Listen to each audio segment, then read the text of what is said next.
ঝকঝকে আকাশটা দেখে মনেই হবে না যে ঝুম বৃষ্টি হয়েছে গত রাতে। সকালের স্নিগ্ধ হাওয়ায় ভেসে বেড়াচ্ছে ভিজে মাটির সেই পরিচিত গন্ধ। গ্রামের কাঁচা মাটির রাস্তা আর ধান ক্ষেতগুলো ভিজে গিয়ে যেন আজ সতেজ হয়ে উঠেছে আরো। গ্রামের নাম কুসুমপুর। নামটা যে কিভাবে এসেছিল বা কে দিয়েছিল তা কেউ জানে না। হয়তো এখানকার পুরনো দিনের বাসিন্দারা জানলেও জানতে পারে, কিন্তু এই কুসুমপুর ঠিক কুসুমের মতো হোক বা না হোক, এই গ্রামের আবাদি জমিগুলোতে যে পরিমাণ ফলন হয় তা দিয়ে গ্রামের মানুষের চাহিদা পূরণ হয়ে যায়। পাশাপাশি শহরেও চলে যায় জমির শস্য দানা। তাই অন্য পেশার চেয়ে কৃষিকাজের দিকেই বেশি ঝুঁকেছে এই গ্রামের মানুষ। তাছাড়া এখানকার প্রকৃতিও এত সুন্দর যে একদম জুড়িয়ে যায় মনটা। কিন্তু এই শান্ত প্রকৃতির সব স্নিগ্ধতা নষ্ট করে দিচ্ছে দুই ভাইয়ের চিৎকার। অমলের মৃত্যুর পর 1 সপ্তাহ কাটেনি, আর এর মাঝেই তার রেখে যাওয়া বাড়ি আর জমি নিয়ে বিবাদ চরমে উঠেছে দুই ভাই কমল আর বিমলের মধ্যে। আমি কোনো কথা শুনবো না দাদা, বাড়িটা আমার চাই। অমলদার ওই বাড়িটা কাউকে দেওয়ার ইচ্ছা থাকলে সে একমাত্র আমাকেই দিয়ে যেত। তাই বুঝি? এই জন্যই তোকে না বলে আমাকে ওর জমির দলিলগুলো দেখতে দিয়েছিল। চুপ কর, আমি বড় ভাই, তাই বাড়ির ভাগ আমিই পাবো। দলিল দেখতে দিয়েছিল মানে এই না যে তোমায় দিয়ে দিয়েছে। তুমি জোর করে সব নিতে চাইছো। জোর করবো না তো কি করবো? তুই তো একটা অপদার্থ। অমলের মতো তুইও উচ্ছন্নে যাবি। ওই বাড়ি আমার, আমি ওখানেই থাকবো। তুমি একটা লোভী। ভাইয়ের মৃত্যুর 1 সপ্তাহ হয়নি আর তুমি জিনিসপত্র নিয়ে টানাটানি শুরু করেছো। তোমার লজ্জা করে না? লজ্জা? টাকা পয়সার কাছে আবার লজ্জা কিসের? শোন, ওই বাড়ির দিকে আর চোখ দিবি না, ভালো হবে না বলে দিলাম। আমিও দেখে নেব তুমি কি করে বাড়িতে থাকো, আমিও দেখে নেব। হ্যাঁ,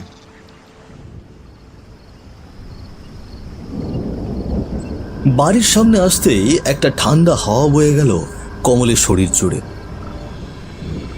উঠানে পা রাখতেই ধরাস করে উঠল ওর বুকের ভেতরটা।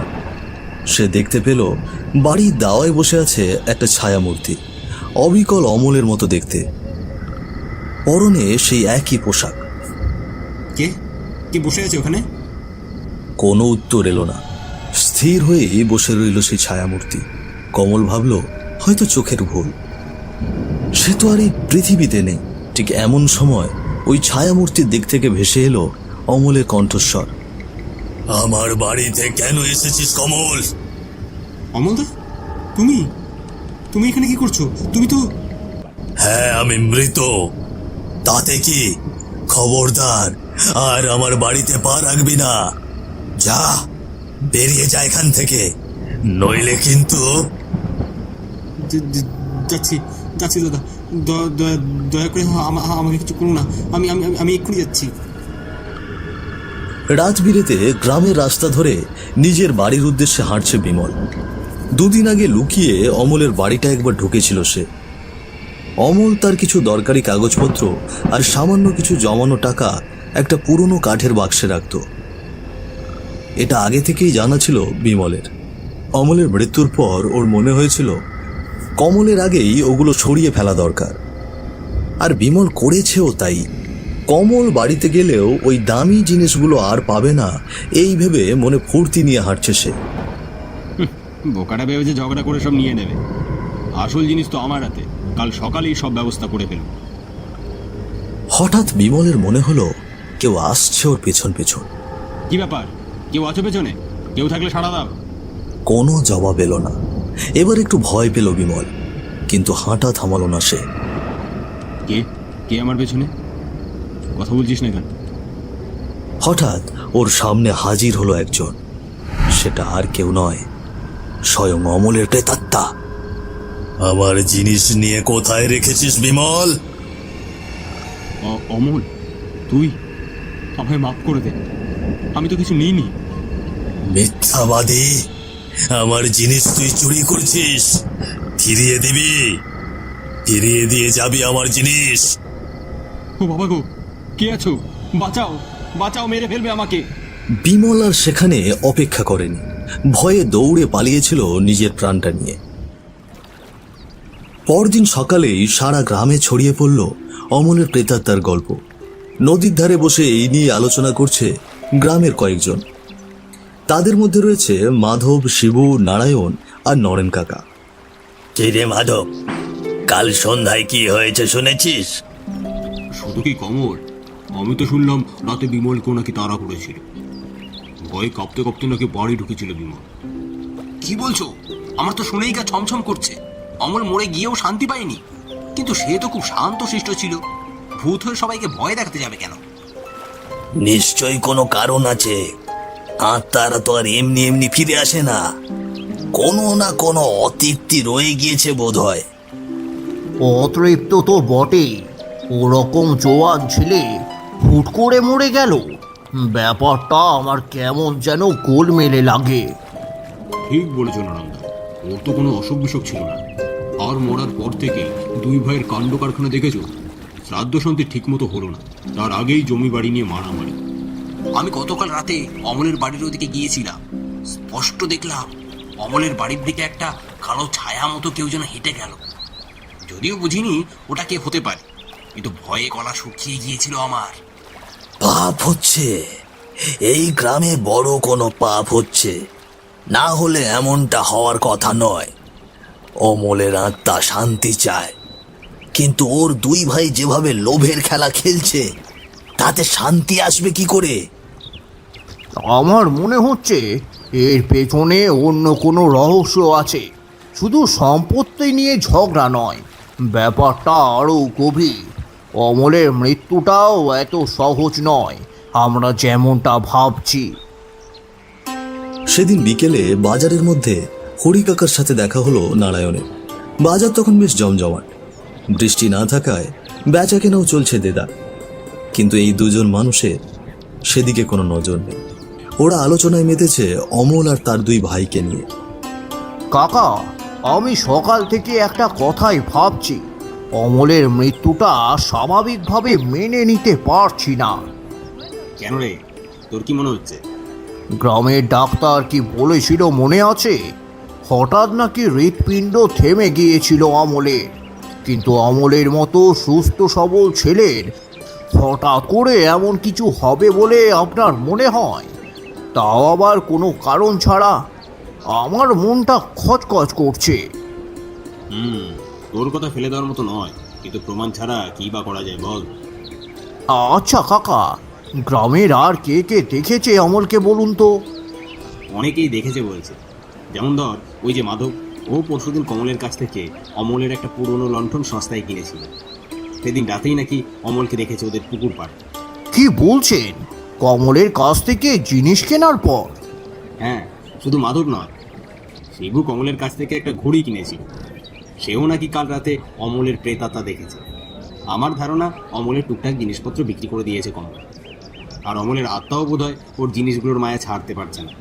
কেউ সেইগুলো নিলে বা ব্যবহার করলে তার আত্মা দেখা দিচ্ছে ওদেরকে।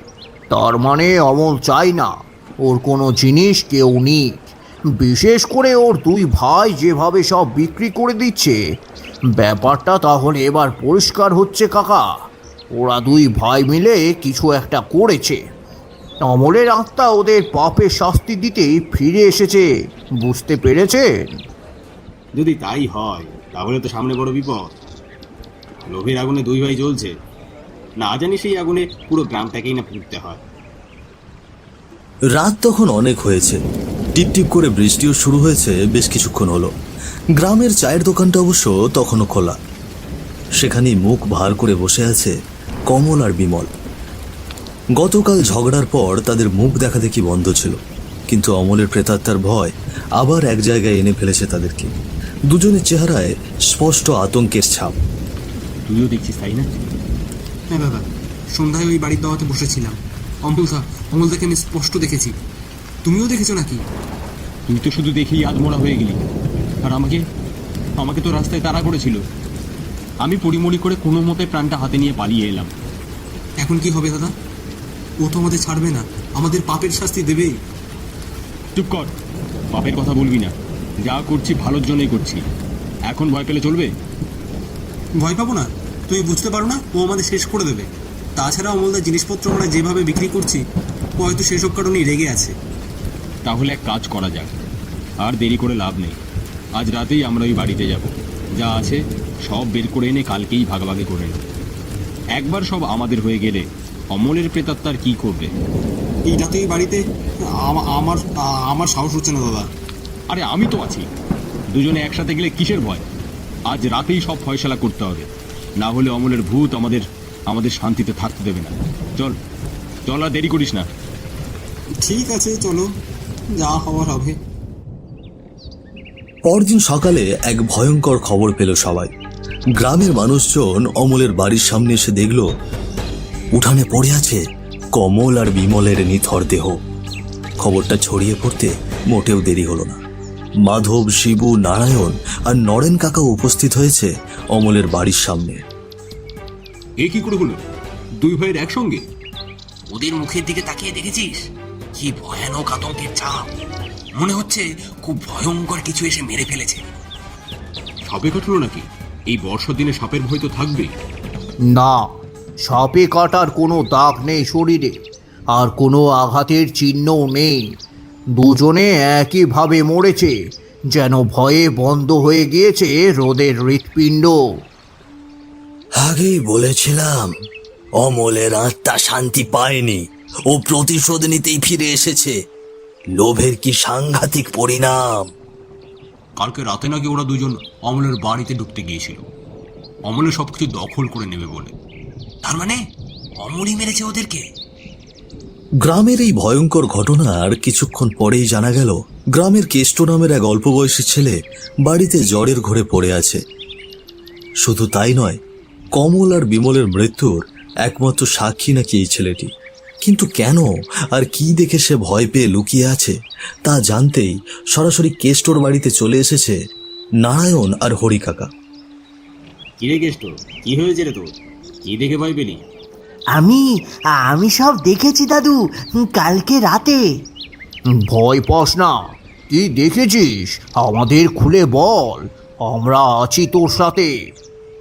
কাল রাতে আমি মাছ ধরতে পুকুরে গিয়েছিলাম, তখনই দেখি কমল কাকা আর বিমল কাকা অমল কাকার বাড়ির সামনে গিয়ে দাঁড়িয়েছে। আমি ভয়ে তখন ঝোপের আড়ালে লুকিয়ে পড়লাম। তারপর কি হলো? ওরা ভেতরে ঢোকার কিছুক্ষণ পরই বাড়ির দাওয়া থেকে চিৎকার শুনতে পেলাম। উকি মেরে দেখি অমল কাকা, মানে অমল কাকার আত্মা বাড়ির দাওয়ায় দাঁড়িয়ে আছে, আর কমল কাকা আর বিমল কাকা তার সামনে হাউমাউ করে কাঁদছে। কি বলছিস? তারপর? অমল কাকার প্রেতাত্মা ওদের বলছিল, জানো নারায়ণদা, বলছিল তোরা আমাকে কেন মারলি, জমিটা তো আমি তোদের এমনি দিয়ে দিতাম। কি বলিস রে কেষ্ট? তুই ঠিক শুনেছিস? হ্যাঁ দাদু, বিমল কাকা তো বারবার ক্ষমা চাইছিল, কিন্তু অমল কাকা ওদের দিকে শুধু তাকিয়েছিল, কোনো জবাব না দিয়ে। তারপর কি হলো আমি জানি না, ওরা দুজন হঠাৎ উঠোনে ধপাস করে পড়ে গেল।